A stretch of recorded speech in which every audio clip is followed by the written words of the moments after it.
বাংলাদেশ বনাম নিউজিল্যান্ড দলের মধ্যকার সিরিজের দ্বিতীয় ওয়ানডেতে নিউজিল্যান্ডকে হারিয়ে সিরিজ নিজেদের করে নিল বাংলাদেশ। ম্যাচের প্রথমে ব্যাট করতে নামে বাংলাদেশ, যেখানে প্রথমে ভালো করতে পারেনি। 20 রানের আগেই ওপেনিং জুটি ভেঙে যায় এবং পারভেজ ইমন তিনি ভালো করতে পারেনি। পরবর্তীতে নাহিম শেখ এবং এনামুল হক বিজয় তারা অত্যন্ত সুন্দর খেলেছে, দুইজনেই ভালো রান করলেও শেষ পর্যন্ত সবাই 40-এর গড়ে আটকে 50 করতে পারেনি। তারপরে মাহিদুল অঙ্কন এবং wicket keeper batsman Nurul Hasan সুহান দুজনের মিলে 200-র উপরে একটি পার্টনারশিপ করে, যেই পার্টনারশিপের মাধ্যমে নির্ধারিত 50 ওভার ব্যাট করে বাংলাদেশ সংগ্রহ করতে পারে 344 রান। 345 রানের টার্গেট ছুড়ে দেয় নিউজিল্যান্ড দলকে, যেখানে বাংলাদেশের হয়ে অত্যন্ত সুন্দর করেছে দুইজন ক্রিকেটার মাহিদুল অঙ্কন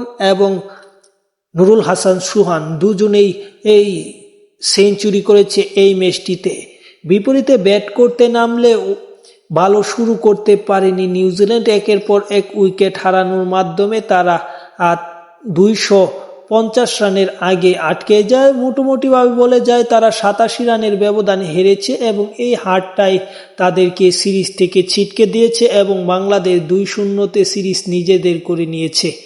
আর একদিন বাদে বা আগামী পরশুদিন অনুষ্ঠিত হবে সিরিজের শেষ ওডিআই, যেটা নিউজিল্যান্ড দলকে হারিয়ে বাংলাদেশ চাইবে তাদেরকে হোয়াইট ওয়াশ করানোর জন্য। তারপর 4 দিনের একটি ম্যাচ আছে।